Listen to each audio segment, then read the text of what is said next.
Pada video kali ini, kami dari kelompok 2 akan mempersembahkan video survei lalu lintas kami kepada Pak Ami Wadu, STMT, selaku dosen rekayasa lalu lintas untuk melakukan survei lalu lintas kami.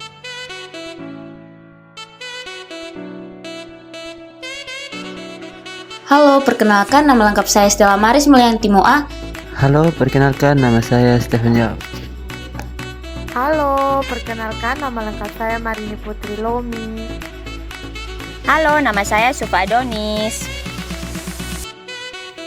Halo, perkenalkan nama saya Randi Pratama Dano. Dan saya Marianus Rivalmanos.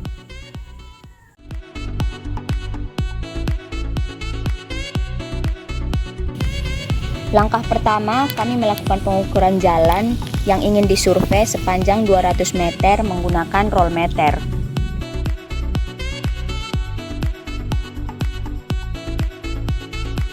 Berikut untuk menghitung kecepatan arus lalu lintas digunakan stopwatch untuk mengetahui waktu tempuh kendaraan pada pegal jalan 50 meter yang sudah diukur sebelumnya.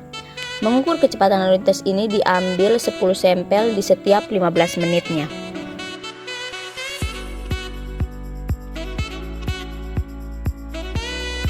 Untuk menghitung jumlah kendaraan pada ruas kanan dan kiri, kami menggunakan metode manual.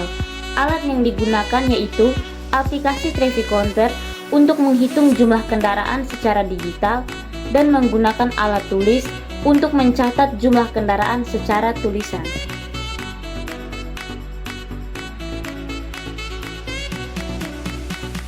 Untuk hambatan samping terdiri dari pejalan kaki, kendaraan parkir atau berhenti, kendaraan masuk atau keluar. Untuk hambatan samping menghitung jumlah kendaraan melambat ruas kiri dan kanan. Pada survei ini menggunakan dua metode, yaitu traffic counter dan alat tulis. Traffic counter digunakan untuk menghitung kendaraan sepeda motor dan kendaraan ringan, sedangkan alat tulis digunakan untuk menghitung kendaraan berat.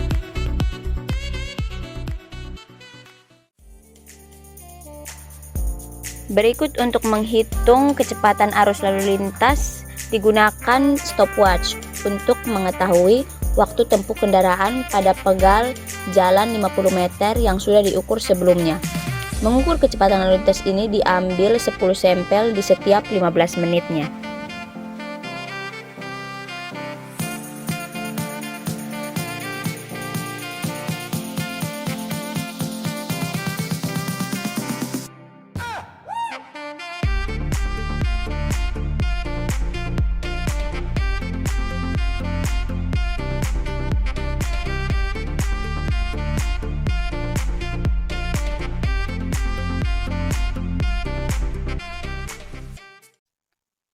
Baik, perkenalkan nama saya Sufanele Adonis dengan NIM 2123716525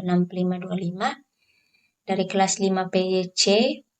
Pada video kali ini saya akan melanjutkan di perhitungan survei lalu lintas yang kami ambil di lokasi Jalan Jenderal Soeharto Naikoten, Kota Kupang di depan Hotel Sylvia dengan tipe jalan 2 jalur 2 lajur terbagi karena pada lokasi kami terdapat median. Dan lebar jalan 8 meter dengan pembagian lajur 4 meter 4 meter. Lebar bahu jalan yaitu 1 meter dan tinggi kerep kami yaitu 30 cm. Alasan kami memilih lokasi ini karena pada lokasi ini terbilang dalam kategori komersil yang dimana ada aktivitas pasar pada sisi jalan dan aktivitas kendaraan serta hambatan samping yang cukup tinggi sehingga kami memilih lokasi ini.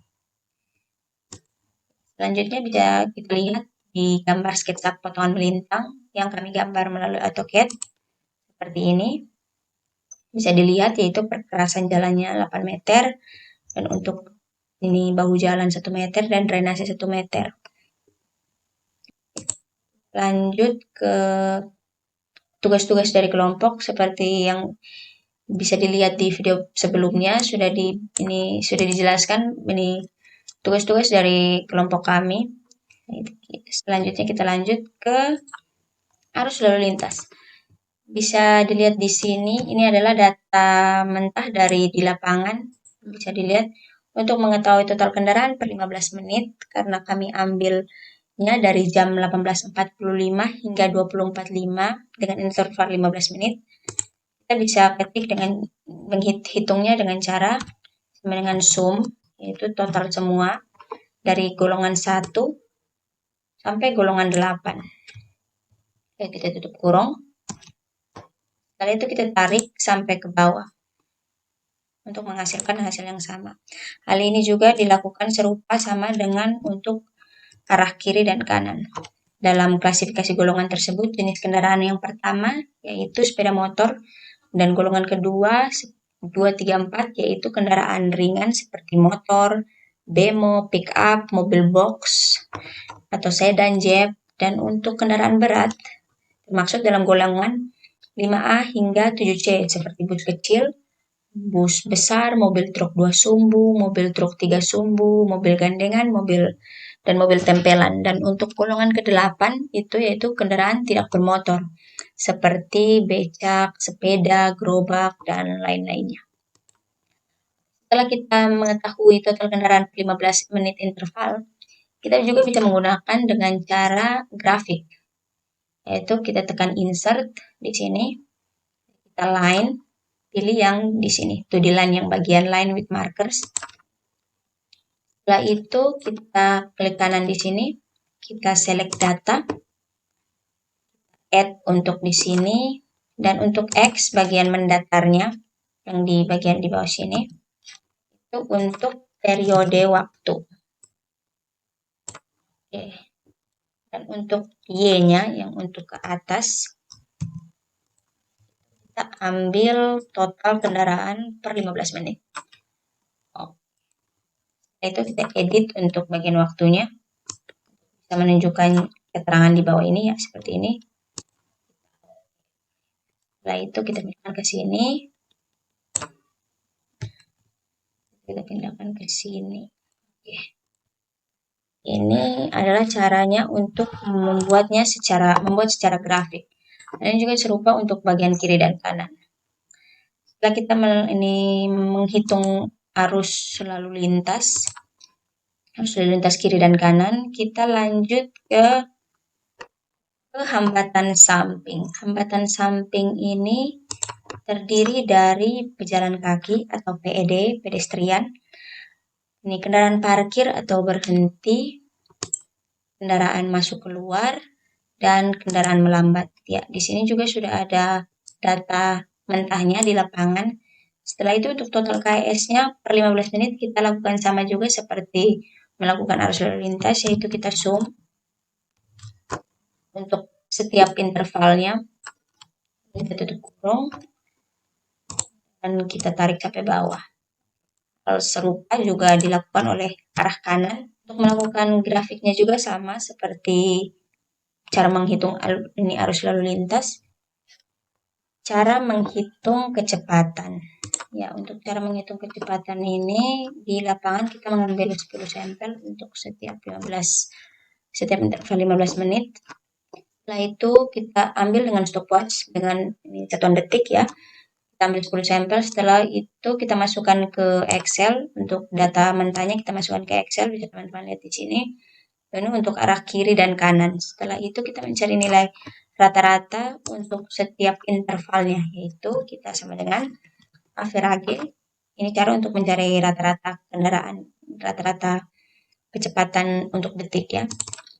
Jadi kita tarik 10 sampelnya. Kita ini tutup kurung lalu enter. Hal serupa juga dilakukan oleh kendaraan ringan dan kendaraan berat. Dan untuk kendaraan berat, karena dalam lokasi kami ini interval 15 menitnya kami hanya bisa mendapat sampel kurang dari 10, yaitu seperti 6, 5, 4, bahkan ada yang hanya mendapatkan 1 sampel. Jadi ini dengan caranya itu average dia. Average kita jangan tarik sampai sampel 10. Kita tarik sampai sampel yang kita dapat saja. Misalnya di sini kita hanya dapat 3 sampel di lapangan. Jadi untuk perhitungannya itu kita tarik hanya sampai di sampel ketiga. Jangan tarik sampai ke sampel 10 karena sampel 10 4 sampai sampel 10 itu hasilnya 0. Jadi kalau average dia dengan 0, hasilnya akan berbeda, tergolong kecil. Di sini 3,41. Sedangkan di ini sampel 1, 2, dan 3, ini detiknya belasan. Jadi kita tariknya hanya sampai di sampel ketiga. Kita lakukan juga hal yang sama untuk arah kanan dan kiri. Ya.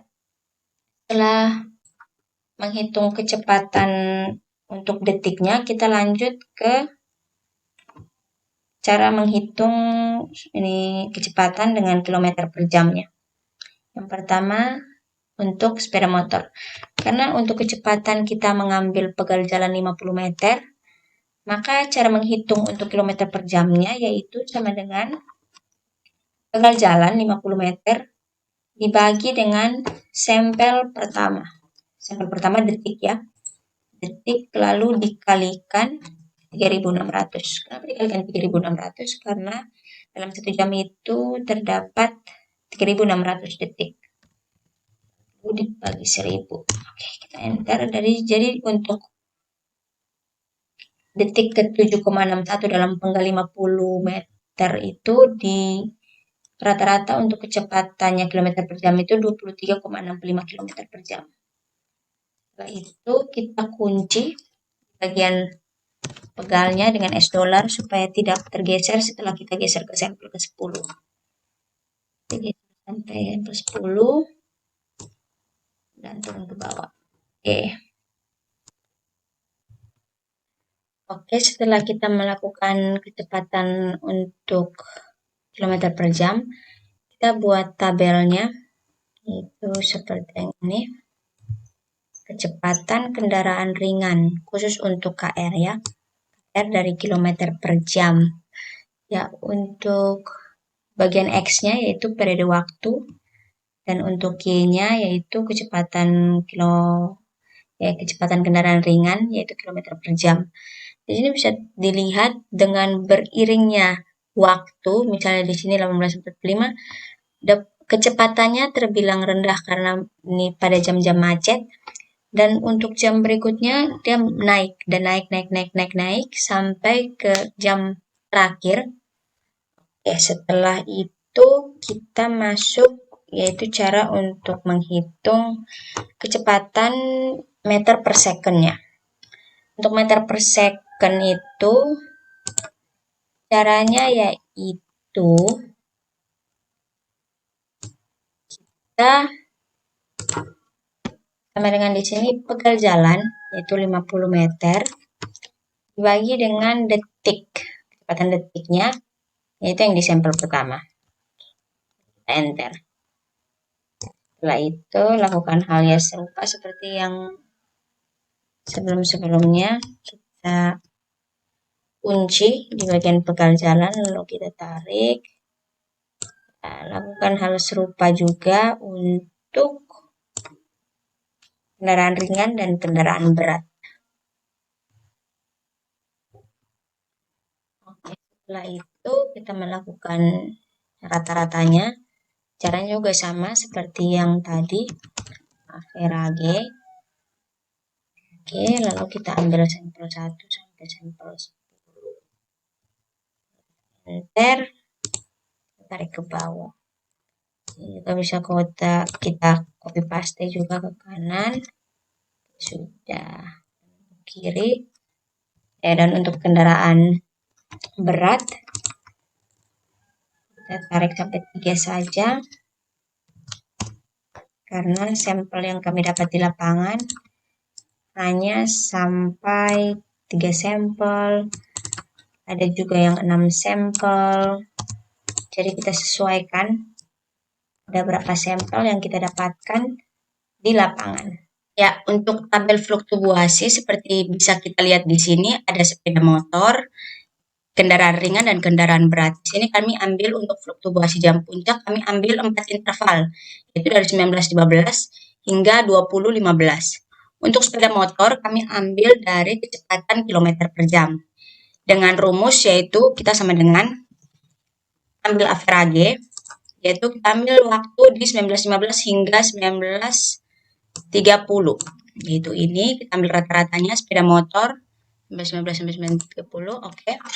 Koma untuk ruas kiri dan kanan yang ini, oke. Itu tutup kurung, enter.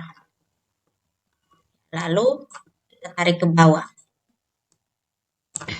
Untuk kendaraan ringan juga sama, setelah kita melakukan sepeda motor, kendaraan ringan dan kendaraan berat, kita lanjutkan untuk membuat tabelnya, kolom. Sebelum itu kita blok dulu dari waktu hingga ke sepeda motor, kendaraan ringan dan kendaraan berat. Setelah itu kita pilih kolom. Ya, jadi setelah ini, oke, setelah menghitung kecepatan, kita masuk dalam cara menghitung kapasitas, derajat kejenuhan, dan kecepatan mobil penumpang. Ini tipe kendaraan dari sekian banyak golongan yang tadi kita sebutkan. Di sini kita pisahkan lagi menjadi ada mobil penumpang, kendaraan berat, dan sepeda motor. Oke, dari tipe kendaraan ini ada, karena jalan kami terdapat median, jadi digunakan arah 1 dan arah 2. Ini bisa teman-teman lihat. Untuk EMP arah 1, ya bisa lihat sini kami ini tipe jalan kami yaitu 2/2 jalur, 2 lajur terbagi, maka kami gunakan yang di atas. Untuk yang pertama, arah pertama, untuk mobil penumpang kami ambil di jam puncaknya. Nah, di sini 275 itu didapat dari mobil penumpang di jam 19.15 sampai jam 20.00 yang tadi kita cari fluktuasinya itu. Kita sum dia dari golongan 2 sampai 4. Setelah itu kita enter, maka didapatkan hasil 275. Dan untuk arahnya yang kedua, yang 685 ini dihasilkan dari arah kanan. Arah kanan yaitu kita sum dari golongan 2 sampai 4. Enter, hasilnya 685. Oke. Dan untuk SMP per jamnya, itu rumusnya yaitu kendaraan per jam yang seperti jam puncak tadi dikalikan dengan EMP arah 1. Kenapa EMP arah 1-nya 1,3? Karena pada kendaraan per jamnya yaitu 275. Maka di sini otomatis di sini kan 275, maka untuk volume lalu lintas per lajurnya dia kurang dari 1050 kendaraan per jam, maka digunakan EMP yang KS ini kendaraan sedang atau mobil penumpang yaitu 1,3.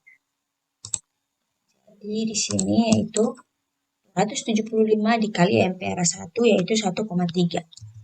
Lanjut ke arah yang kedua yaitu yang arah kedua ini 685 dikali 1,3 juga 1,3 ya, jadi hasilnya 890. Setelah itu kita jumlahkan arah 1 dan arah 2.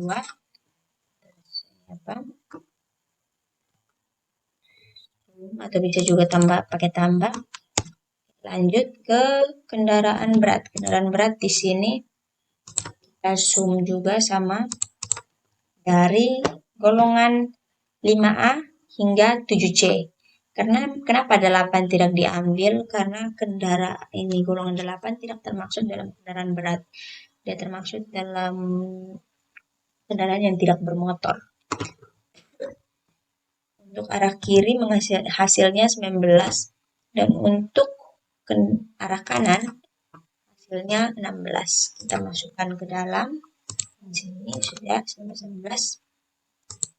Untuk EMP arah 1 dan arah 2 untuk KB yaitu 1. Sehingga 19 dikali 1 yaitu 19. Dan 16 dikali 1 sama dengan 16 juga. Setelah itu kita jumlahkan juga arah 1 dan arah 2. Ya. Lanjut ke sepeda motor. Sepeda motor di sini bisa dilihat sepeda motor di sini yaitu jam macetnya untuk arah kiri itu lumayan banyak hingga 1247 untuk arah kiri, dan untuk arah kanan mencapai 1394. Jadi terbilang macet. Ya. Setelah itu kita masukkan ke sini. Setelah itu untuk SMP per jamnya dikali 0,25. Kenapa dikalikan 0,25? Karena dalam PPJI ini EMP SM-nya kalau lebih dari 1050 menggunakan EMP SM-nya sepeda motornya 0,25. Kita tinggal bakar itu kendaraan per jam dikalikan dengan EMP arah 1 sepeda motor yaitu 0,25. Kita enter. Yang arah 2 juga sama yaitu 1394 dikalikan dengan EMP arah 2 yaitu 0,25. Enter. Jadi kita jumlahkan seperti kendaraan berat dan mobil penumpang. Hasilnya mencapai untuk ini kendaraan per jamnya 2651 dan untuk SMP per jamnya mencapai 660.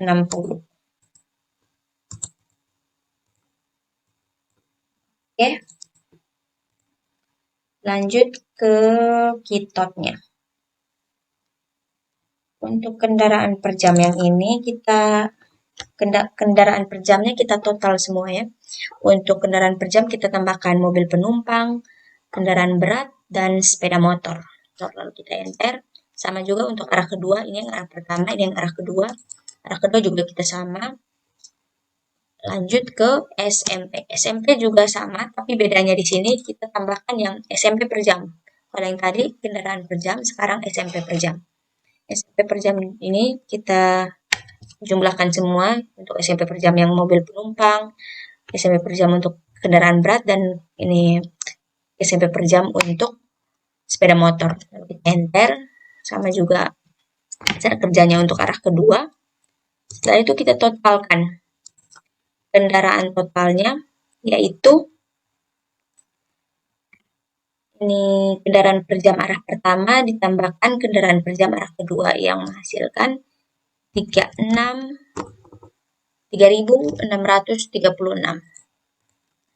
Itu lanjut ke total khusus untuk SMP per jam. Kita tambahkan SMP per jam untuk arah pertama dan SMP per jam untuk arah kedua yang menghasilkan 1943. Ya, kita lanjut untuk cara menghitung arah persen. Yang ini. Untuk arah pertama, rumusnya yaitu kendaraan per jam arah 1. Kita ambil yang ini. Arah 1 yang ini. Dibagi dengan total kendaraan per jam. Jadi kendaraan per jam yang arah pertama dibagi dengan kendaraan per jam, total kendaraan per jam. Lalu dikalikan 100. Hasilkan 42,38.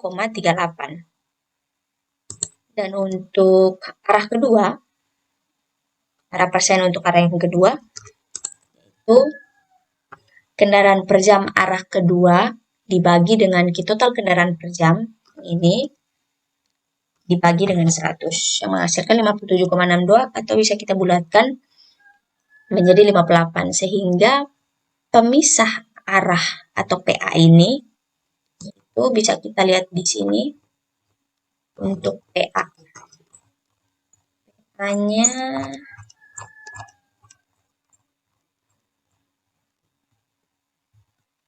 ya PA kendaraannya di sini kita menggunakan 60 sampai 40%. Jadi menggunakan FCPA yang 0,94 karena dalam arah persennya kami kelompok kami yaitu 58% yang arah kedua sampai ke pertama 42,38. Jadi kami gunakan ini faktor koreksi kapasitas akibat PA pada tipe jalan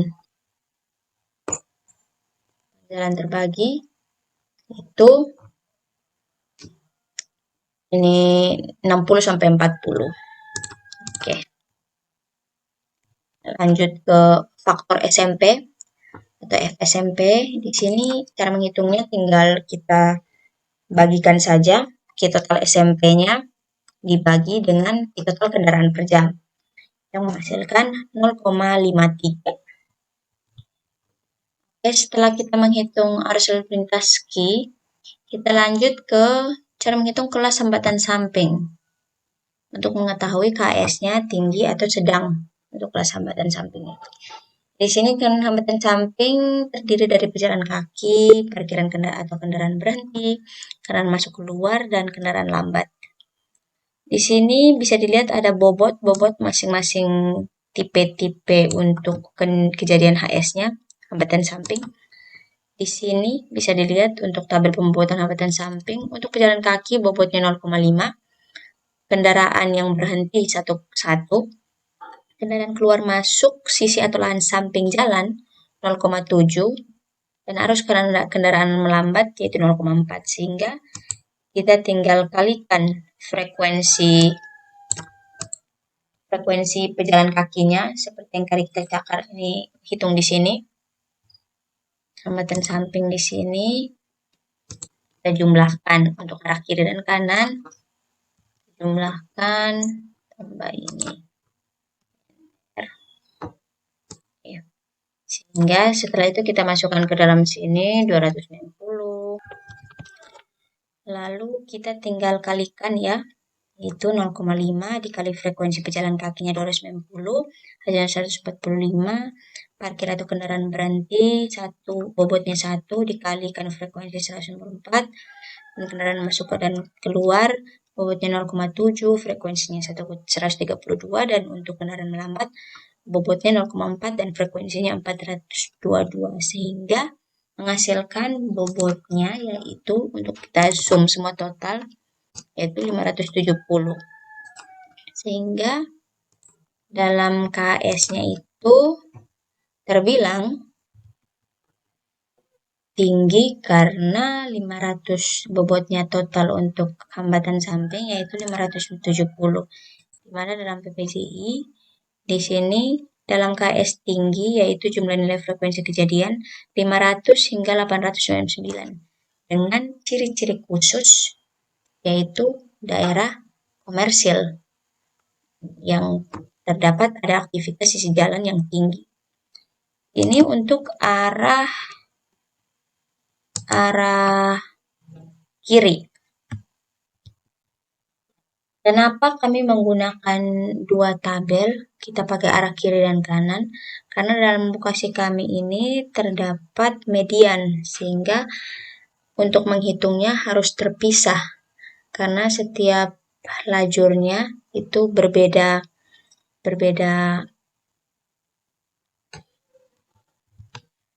Oke, selanjutnya kita ke arah kanan. Yang tadi arah kiri, sekarang arah kanan. Di sini frekuensinya bisa kita lihat di sini. Untuk pejalan kaki yaitu 141 dapat dari kita sum pejalan kaki dari 1845 hingga 2045. Dan oke. Mari kita ulang lagi. Sum pejalan kaki, tutup kurung, enter. Oke. Kita tarik ke samping untuk mengetahui hambatan samping lainnya. Oke, di sini 309, 148, 151. Setelah itu kita kalikan dengan bobotnya, menghasilkan ini Oke, sehingga mendapatkan total bobot yaitu 448. 448 kita lihat di sini untuk arah kanan yaitu dia berada di KS sedang. Jumlah nilai frekuensi kejadiannya yaitu 300 sampai 499 dengan ciri-ciri khusus daerah industri dan ada beberapa toko di sepanjang sisi jalan, dan betul juga di lokasi kami ini terdapat Pertamina, terdapat hotel, terdapat pasar juga, dan pokoknya banyak pertokoan lah, karena disebut daerah industri. Kita lanjut ke cara menghitung kapasitas, derajat kejenuhan, dan kecepatan mobil penumpang. Ini karena kami menghitungnya per arah, maka digunakan channelnya, bisa dilihat di sini, channel kapasitas dasar untuk tipe jalan 4/2T, 6/2T, 8/2T, atau jalan satu arah. Jadi kami masuk dalam yang di atas ini, di jalan satu arah. Maka channelnya 1700 dengan catatan per lajur, karena jalan lokasi kami median, jadi kami hitungnya per lajur atau per arah, gitu ya. Lanjut di sini, kita taruh di sini di Excelnya, channelnya 1700 FCLJ. FCLJ kita lihat di bawah sini. Nah, lebar lajur kami untuk tipe jalan-jalan satu arah, karena lebar jalannya 8 meter, jadi untuk lebar lajur per duanya itu kami bagi menjadi dua, yaitu 4 meter. Jadi untuk lebar lajur 4 meter, sehingga untuk FCLJ-nya itu 1,08. Kita isi di sini 1,08. Lanjut lagi ke FCPA. FCPA ini didapat dari yang tadi di atas kita kerja ya, yang 60 sampai 40 ini. Dari FCPA-nya, ya, FCPA-nya di sini karena pemisah arahnya PA 60 sampai 40, jadi digunakan FCPA-nya 0,94. Lalu kita isi di sini 0,94. Lanjut ke FCHS. FCHS di sini yaitu, kita karena ini lokasi kami ada kerep dengan tinggi 30 cm, maka kami menggunakan faktor koreksi kapasitas akibat KS pada jalan berkerep. Ya, karena kerepnya kurang dari 0,5 dan KHS tipe jalan satu arahnya ini, untuk arah kiri yang pertama KS-nya tinggi. Jadi kita ambil yang tipe jalan satu arah dan KS-nya tinggi, dan untuk FCHS-nya ambil lebar tinggi kerep, jarak kerep ke penghalang terdekat sejauh, yaitu kurang dari 0,5, karena tinggi kerep kami, jarak kerep kami 30 cm. Jadi kami ambil yang 0,78. Nah, setelah itu isi di sini. Dan untuk selanjutnya ukuran kota, FCUK. Untuk kota Kupang ini masuk dari data BPS ya. Jumlah penduduk di Kota Kupang per Juni 2023 itu adalah sebanyak 443.349 jiwa, sehingga untuk FCUK itu kita ambil ukuran kotanya yang 0,5 sampai 0,1 sampai 0,5 dengan kelas kategorinya kecil, kategori kotanya kota kecil, dan faktor koreksi ukuran kotanya 0,9. Taruh ke sini 0,9 ya FCUK. Lanjut ke kapasitas C. Kapasitas C-nya kita hitung dengan cara kita kalikan semua. Jadi, dengan di sini ya, sama dengan FC0 dikalikan FCLD dikalikan FCPA dikalikan FCHS-nya dan dikalikan FCUK ukuran kotak. Lalu enter. Ya. Untuk Q total SMP per jamnya untuk arah 1 yang arah kiri kita ambil yang tadi kita kerja ini. Jadi kita bukan ambil Q total kendaraan SMP per jamnya, tapi khusus untuk yang jalan median ini lokasi kami itu kami ambilnya per arah.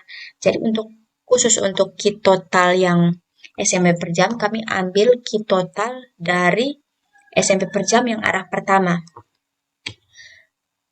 Terus kita enter. Ya. Enter. Dan untuk derajat kejenuhannya kami mendapat 0,57. Itu ya terbilang tidak terlalu macet lah untuk 0,57. Ya. Lanjut ke arah kedua. Arah kedua channelnya juga masih tetap sama. Kita lihat di sini channelnya juga masih tetap sama 1700. Ini FCLJ-nya juga masih sama 1,08. Ini FCPA di sini juga masih sama 0,94. Kita lihat ya, di sini 0,94. Lanjut ke FCHS. Sini kami pakai yang kerep karena untuk arah kanan ini, arah kedua ini tidak di KHS-nya tergolong sedang, maka digunakan tipe jalan satu arah. Kita ambil KHS-nya sedang dan jarak kerepnya ambil yang kurang dari 0,5 karena jarak kerep untuk lokasi kami yaitu 30 cm. Jadi kita gunakan yang 0,86. Kita ganti di sini FCHS-nya 0,86. Kita enter. Dan untuk FCUK-nya juga masih sama. FCUK-nya masih sama 0,9 untuk ukuran kota Kupang. Kapasitasnya lanjut ke kapasitas kita sama dengan 0 kali kali PA kali dan dikali hasilnya ini 1335,8 ya. Dengan Q total arah kedua ini 1255. Kita ambil yang Q total SMP per jam arah yang kedua.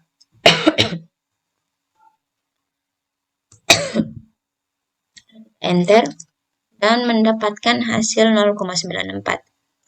Ini kenapa hasilnya 0,94 yang tergolong derajat kejenuhannya tinggi sekali karena kami ambilnya per arah dan untuk arah kanan ini dia terbilang macet karena lebar perlajurnya cukup 4 meter saja sehingga mobil atau motor tidak bisa melambung dan banyak juga area-area perkotaan, hotel serta pertokoan yang ada di sana sehingga yang menyebabkan kemacetan dan derajat kejenuhannya sangat tinggi.